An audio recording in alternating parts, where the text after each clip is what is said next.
Thanks to everybody. It's a pleasure to be here. Thanks to Christina and to the organizers. And Christina just lent me the jacket off her back, so thanks especially to her. Okay, so it feels a bit awkward coming from Switzerland to talk about Norway. So I thought I'd start by comparing the two. They're two rather small, self-satisfied countries, I would say. And I was looking at the different indicators, and Norway's a lot worse on some, like fossil fuel extraction, and Switzerland is a lot worse on other, like consumption-based emissions. Switzerland is really, really high. They both also have large entities, economic entities, companies, as well as individual fortunes invested in things like carbon bombs.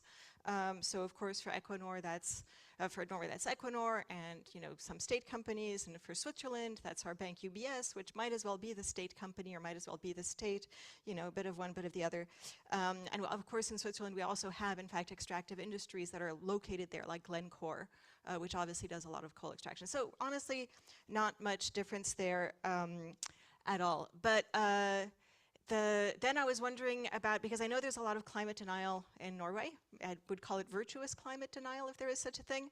It's our coal and gas are cleaner than their coal, or cleaner than their gas and oil. You might have heard that one.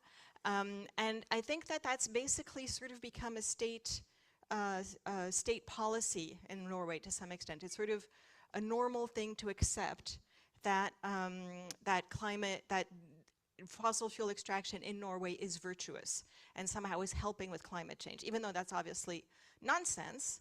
That's sort of a culturally accepted way to think about the problem. And that's very different from Switzerland. Switzerland, I would say, follows a much more classic route into climate denial.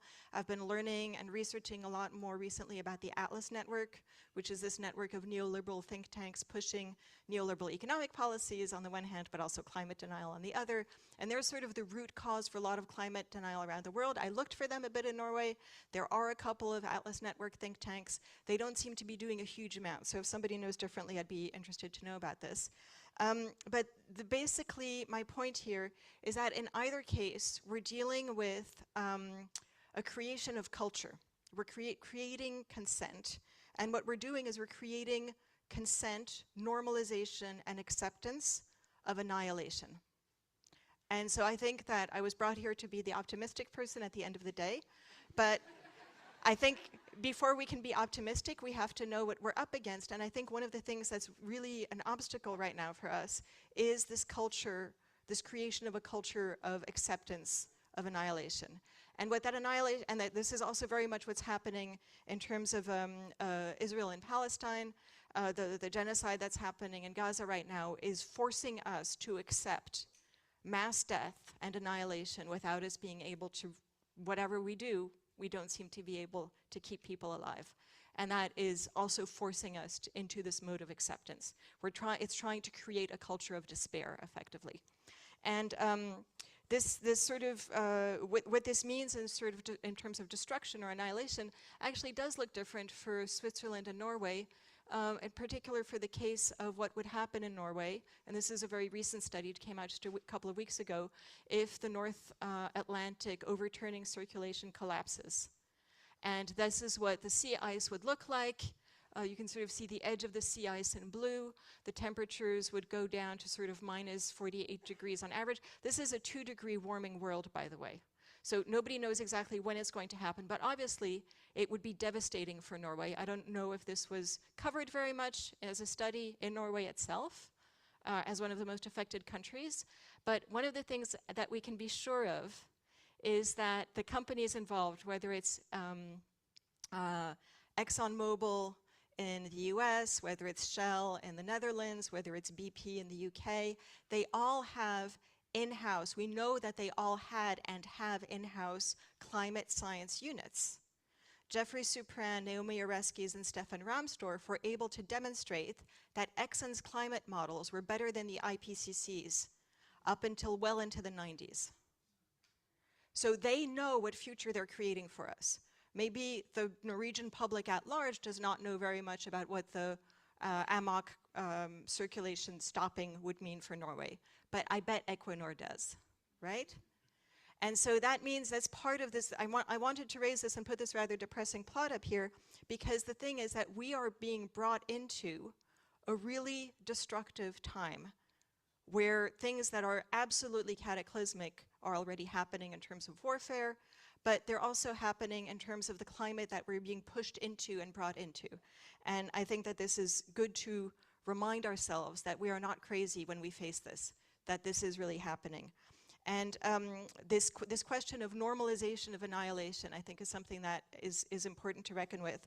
And at this point, I want to quote from Ngugi wa Thiong'o, and I'm definitely pronouncing his name wrong. This is from Decolonizing the Mind, which is an excellent book. And one of the things he talks about in it is how hard it is when you're in this culture of destruction that's being imposed around you, in his case by colonization, how hard it is to fight back. And this is what he writes. Possibilities of triumph or victory are seen as remote, ridiculous dreams. The intended results are despair, despondency, and a collective death wish. So we are being pushed into this culture, we are being pushed into this time where we are, despair is a condition that is being imposed on us. And I just wanted to talk about a few ways that this is happening and that we know this is happening. This is not an accident that we are having difficulties acting and thinking about this time. This is something that is being imposed on us the same way that colonialism was being imposed on Ngugi in Ngugi wa Thiong'o's writing. So one of the ways this is happening is through climate denial, whether it's a virtuous, friendly climate denial. Denial of reality means we can't act.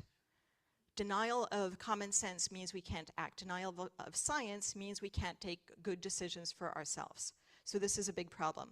Another big problem, that's a huge problem enough. Another big problem is that we are living in a time where tech billionaires are taking more and more power. This comes from the US, of course. Within the US, we have tech billionaires who have specific ideologies. Now, you might know some of them, like Elon Musk or Peter Thiel. Hopefully, those are household names by now. You might not have heard of Curtis Yarvin, who's their house philosopher. And their technologies are ideologically shaped. Their technologies are not neutral.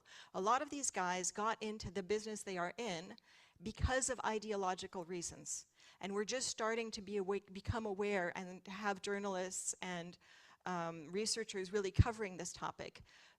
The ideologies that are pushing them are very much racism, eugenicism, much like neoliberalism. They actually don't like democracy at all. So Curtis Yarvin, Peter Thiel, Elon Musk do not like democracy. They are trying to destroy democracy, and they are developing their technologies, often hyping them up in such a way as to undermine democracy and our capacity for collective action and collective protection. So I think this is another thing to really realize, is that these people and the technologies they're pushing on us are ideologically oriented in exactly the wrong direction. Another thing that's happening around us, as I already alluded to, is the mass violence of genocide in Palestine and the mass violence of these new wars and new attacks of the US and Israel, who are not, as far as I can tell, really separate entities at this point, bombing various countries, starting really massive amounts of destruction. And obviously Putin's war in Ukraine pushing this kind of violence on us as well. For what reason? It's one of the reasons, I believe, is to create a culture of fear and acceptance. If you deviate, you will be struck down. And this brings me to another point, which is that this idea that we have a hard time believing that we can change this. And we have a hard time believing we can change this. Why? For two reasons. One, because neoliberal ideology pushes this view of ourselves as selfish, as greedy, as short-sighted. Obviously, Kate Raworth is here, who has written all about this in her book, about how this culture of individualism was created and to what purpose it serves. But we're also seeing it imposed through criminalization of protest, whether it's on Palestine or on climate, whatever the topic. If you step up and speak out, you will be punished, right? So we're living in this world of extreme punishment of any kind of democratic protest against this violence. Now we finally get to the more optimistic and positive part of the talk, which I was supposed to bring. It turns out my research is rather optimistic.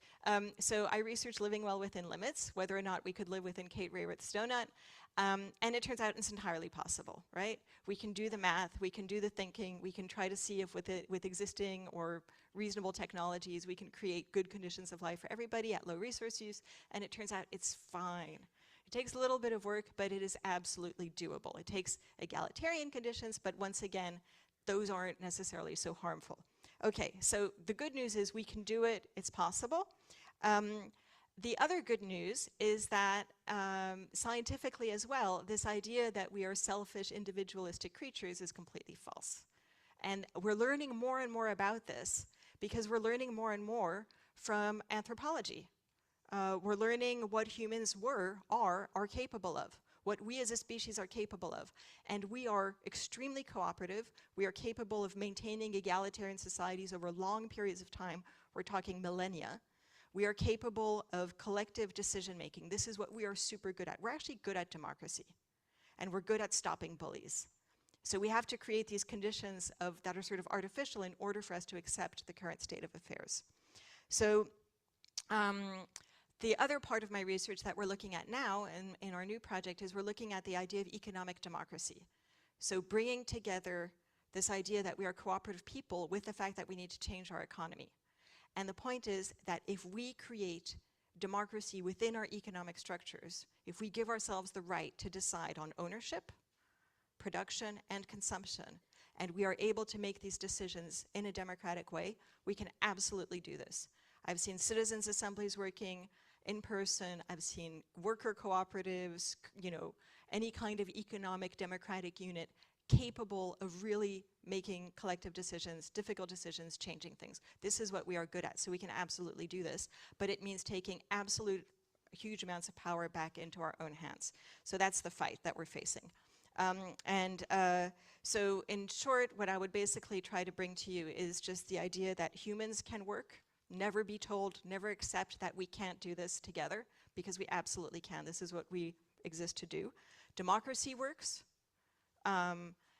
We can take decisions, especially if we are guided by science and we are allowed not to have virtuous or unvirtuous climate denial. And the economy can work, especially if we allow ourselves to make decisions within it, especially in the context of economic democracy. So those would be the main things.